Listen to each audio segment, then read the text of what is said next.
Conversion of whole numbers in base 10 to base 4. Let's learn how to convert 30 base 10 to a number in base 4. Solution. To convert 30 base 10 to base 4, we divide repeatedly by 4 until further division is no longer possible. And to do that, we draw a table. We place the number we are converting, which is 30, at this side. We place the base 4 at this side, then we start dividing. 4 goes in 30, that's 7. 7 multiplied by 4, that's 28. When you take away 28 from 30, what remainder do you have? You have a remainder of 2. Keep on dividing by the base, 4. 4 goes in 7, what do we have? 1, remainder 3.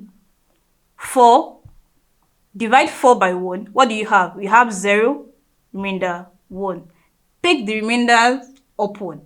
So therefore, we have 30 base 10 equals 132 base 4.